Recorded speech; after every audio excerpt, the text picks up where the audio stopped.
मैंने 12वीं के अर्थशास्त्र में पढ़ा था, किसान का बेटा कर्ज में जन्म लेता है, कर्ज में जीता है और विरासत में अपने बेटे को कर्ज ही देकर जाता है। ऐसा क्यों? जो आयोजक परिवार है वो भी किसान परिवार है और यहां पर जितने भी लोग विराजमान है 99% किसान यहां पर विराजमान है और ईश्वर की कृपा से सफल किसान है। पर कहीं कहीं पर किसान कर्ज के बोझ में दबा हुआ है। आखिर किसान कर्जदार क्यों है? उसका क्या कारण है? इसका एक प्रमाणिक कारण मैं आपको बताऊं। 1970 से 2015 के बीच में, यह बात मैं व्यासपीठ से क्यों ले रहा हूं? क्योंकि आत्महत्या एक जघन्य अपराध है और इससे समाज को बचाना है। इस व्यासपीठ के ऊपर बैठे व्यक्ति का दायित्व है समाज में व्याप्त अगर कोई कमियां हैं, कोई परेशानियां हैं, उसको समाप्त करने की कोशिश की जाए। 1970 से 2015 के बीच हर एक महकमे में हर एक कर्मचारी की तनख्वाह 150 से 250 गुना बढ़ी है। या कोई सामान की कीमत, किराना की वगैरह, जनरल स्टोर या जो भी सामान था, उसकी अगर 1 रुपया कीमत थी तो कितनी हो गई? 150 से 250 गुना, या तो 150 या 250 उसकी कीमत हो गई। और किसान की जो फसल है उसकी बढ़ोतरी कितनी हुई 1970 से 2015 के बीच? मात्र 19%। अब 19 रुपए में हमको बेचना है और 150 रुपए में खरीदना है।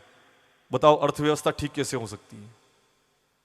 और ये जितनी भी योजनाएं लाई जाती हैं, ये सारी की सारी योजनाएं हैं क्या?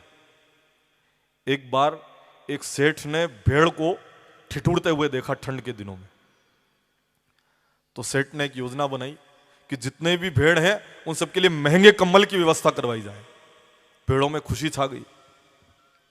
भेड़ बड़े प्रसन्न हुए कि हमारे बारे में विचार करने वाला व्यक्ति पहली बार हमको दिखा है, हमारे लिए महंगे कंबल की व्यवस्था की जाएगी। एक बूढ़ी भेड़ ने पूछा कि इतनी सारी कंबल बनाने के लिए ऊन कहां से लाएंगे? तो अपनी ही काटेगा, और अपनी ही काटेगा ना, अपने कंबल की व्यवस्था करेगा। ये जितनी भी योजनाएं है ना, ये सब ऐसी की ऐसी योजना है, अपनी ही काटनी ना अपना ने उड़ावनी है। मैं निवेदन करता हूं इस व्यासपीठ से कि किसान की केवल फसल का उचित मूल्य मिलने लग जाए, मैं कह सकता हूं इस पीठ से, किसान कर्जदार नहीं रहेगा, किसान संपन्न हो जाएगा। खाली उसको उसकी जो फसल की कीमत है उसकी कीमत उचित मिलने लग जाए, किसान की अर्थव्यवस्था ठीक हो जाएगी, किसान का कर्ज का जो बोझ है वो निश्चित रूप से समाप्त हो जाएगा। आत्महत्या किसी भी समस्या का समाधान नहीं है। अगर मन की आकांक्षा पूर्ण न हो, मान लो कर्ज बढ़ जाए, कर्ज नहीं उतर पा रहा हो, तो आपके जीवन में लाइकी आ जानी चाहिए। अगर कर्जा है तो मैं उसका समाधान बता रहा हूं कैसे कर्जा उतरता है। साहब, मूलधन मैं जरूर जमा करवा दूंगा, परिस्थिति नहीं है ये कह दो, और अगर फिर भी मेहनत करने पर भी नहीं उतर पा रहा हो तो मैं शास्त्रोक्त एक उपाय आपको बता रहा हूं। उज्जैन में एक ऋण मुक्तेश्वर महादेव है। अगर किसी के ऋण हो तो उज्जैन में एक ऋण मुक्तेश्वर महादेव है। राजा हरिश्चंद्र जी ने उनको स्थापित किया है। अब खूब मेहनत करने पर भी अगर कर्जा आपका नहीं उतर रहा हो, 5 शनिवार तक आप ऋण मुक्तेश्वर महादेव के दर्शन करें और पीली पोटली वहां पर चढ़ाते हैं। वहां का विधान ऐसा है, एक पीले कपड़े में कुछ चने की दाल, एक हल्दी की गांठ, पीला पुष्प, इस तरह से 5 शनिवार तक, एक भी शनिवार लांगा नहीं करना हो। अगर एक शनिवार आप चूक जाए तो 5 शनिवार फिर आपको जाना है वहां।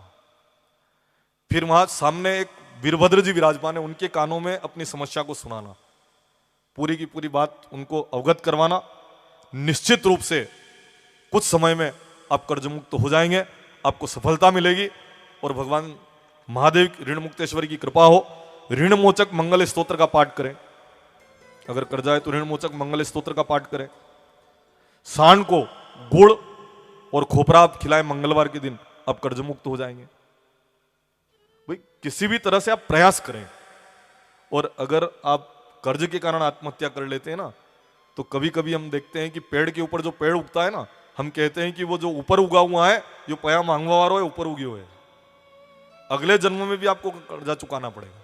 इसलिए आप आत्महत्या किसी समस्या का समाधान नहीं। कहीं कहीं हम सुनते हैं कि बच्चे का रिजल्ट ठीक नहीं आया,